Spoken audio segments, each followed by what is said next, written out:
Yes बेटा, सिंग classes पर आपका हार्दिक स्वागत है। तो आज नया टॉपिक अपन लेकर हाजिर हैं, आवेशित चालक की सतह पर बल। वेरी वेरी इंपॉर्टेंट टॉपिक है और वेरी इजी है, बहुत ही सिंपल है, कहीं कोई दिक्कत नहीं है। तो इसमें क्या है, आवेशित चालक गोला है, एक चालक गोला लिया तो चालक गोला तभी होगा जब उसकी सतह पर आवेश जो होगा, ठीक है। पृष्ठ घनत्व इसका क्या है, आपका सिग्मा है। अब हमने इस गोले को क्या किया, दो भागों में विभाजित कर लिया। एक भाग तो ए बी है और एक भाग दूसरा ए सी बी है, ए सी बी। तो ए बी और ए सी बी के कारण जो विद्युत क्षेत्र है वो आपका अपन देखते हैं। तो अपन ने माना कि बिंदु P जो है वो इस गोले के बाहर है। दो बिंदु अपन मान लेते हैं, कंसीडर करते हैं, बिंदु P1 और बिंदु P2, ठीक है। तो चित्र से अपन AB और ACB के कारण विद्युत क्षेत्र देखेंगे तो E1 जो अपन ने मानकर चले हैं वो AB के कारण है और ACB के कारण जो विद्युत क्षेत्र है वो आपका E2 है, ठीक है। तो जब विद्युत क्षेत्र की तीव्रताएं देखेंगे अपन तो दोनों की डायरेक्शन इधर होगी, यानी E इज इक्वल टू क्या होगा आपका, E1 प्लस E2 होगा यहाँ। और वो जो E1 प्लस E2 होगा बाहर, जब अपन क्या देखेंगे विद्युत क्षेत्र, वो आपका E is equal to sigma upon epsilon 0 होता है, ठीक है। तो यानी अपन ये कह सकते हैं कि चित्र से कहाँ देख रहे हैं अपन, P1 बिंदु पर, तो E P1 is equal to क्या हो जाएगा, सिग्मा अपॉन एप्सिलॉन 0। इसको डाल देते हैं अपन समीकरण नंबर 1 डाल देते हैं। E P2, अब चालक के अंदर जो विद्युत क्षेत्र है वो आपका क्या होता है, 0 होता है। ये चीज़ आपको पिछले वाले वीडियो में अपन ने बताई थी, जब क्या पढ़ा था, चालक गोले के कारण विद्युत क्षेत्र की तीव्रता। तो E P2 is equal to क्या हो गया, 0 हो गया। अब अंदर की साइड में देखो E1 और E2 जो है वो आपके जस्ट अपोजिट डायरेक्शन में है। तो जस्ट अपोजिट डायरेक्शन में विद्युत क्षेत्र कैसी राशि है, सदिश राशि है। तो क्या आ जाएगा, E1 minus E2 is equal to 0। तो अपन क्या लिख सकते हैं, E1 बराबर E2, E1 बराबर E2। इसको डाल देते हैं समीकरण नंबर 3। बोलो यहाँ तक समझ में आ गया ना। अब E1 प्लस E2 बराबर E1 प्लस E2, E जो निकला था वो क्या है आपका, sigma upon epsilon 0, sigma upon E P1 था। तो अपन देखते हैं कि पुनः चित्र से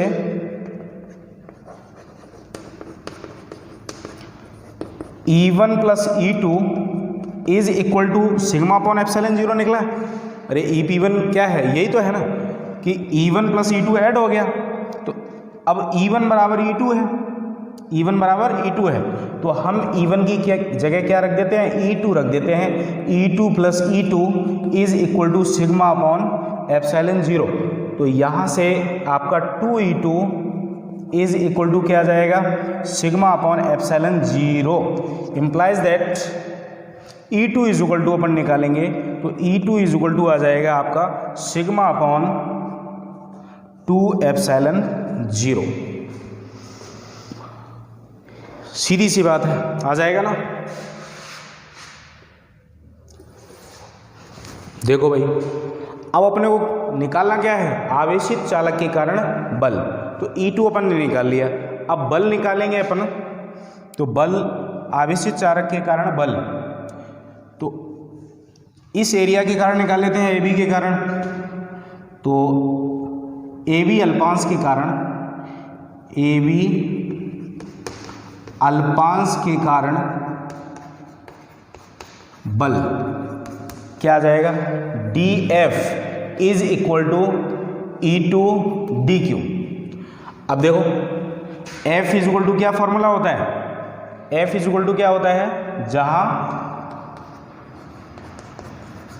QE, तो F is equal to QE होता है। तो अपन अल्पांश के कारण निकाल रहे हैं, तो अल्पांश के कारण बल F भी तो अल्पांश ही होगा ना, कम ही लगेगा। तो DF is equal to E2 DQ। तो यहाँ से अपन DF is equal to D F is equal to E2 कहाँ है आपका, ये यहाँ अपन पुट कर देंगे इसको सिग्मा अपॉन 2 एप्सिलॉन नॉट, ठीक है, इनटू डी क्यू। तो डी क्यू एक फॉर्मूला अपन जानते हैं, पृष्ठ आवेश घनत्व sigma is equal to D Q upon D S. अरे यही होगा ना, तो यहां से अपन क्या निकालेंगे, डी क्यू चाहिए, तो डी क्यू चाहिए तो सिग्मा डी एस हो जाएगा, तो सिग्मा डी एस। तो D F is equal to क्या हो जाएगा, sigma sigma sigma square upon 2 epsilon 0 D S हो जाएगा ना। इसको डाल देते हैं 4, ये निकल आया बल। क्या निकल आया, बल। अब अपन दाब निकाल देते हैं, तो दाब we know that P is equal to D F upon D S. 11th class में पढ़ा होगा ना आपने, P इज इक्वल टू दाब बराबर बल बटे क्षेत्रफल। अब यहाँ अल्पांश की बात हो रही है, तो D F upon D S, तो डी एफ की वैल्यू कितनी है, sigma square D S upon 2 epsilon 0 into D S. तो डी एस से डी एस कैंसिल हो जाएगा आपका, डी एस कैंसिल हो जाएगा, तो क्या बचेगा आपका, दाब P बराबर सिग्मा स्क्वायर अपॉन 2 एप्सिलॉन 0। बड़े काम की चीज़ है, आपको याद रखनी है और वेरी वेरी इंपॉर्टेंट टॉपिक है ये। इसमें कहीं कोई संदेह वाली बात नहीं है। कहीं कोई दिक्कत है तो हमारी कमेंट सेक्शन में आप कमेंट करके पूछ सकते हैं। चैनल को सब्सक्राइब करें, लाइक करें और घंटी वाला बटन जो है वो ज़रूर प्रेस करें, जिससे आने वाले वीडियो की नोटिफिकेशन आप तक आसानी से पहुंच सके। Thank you, have a nice day.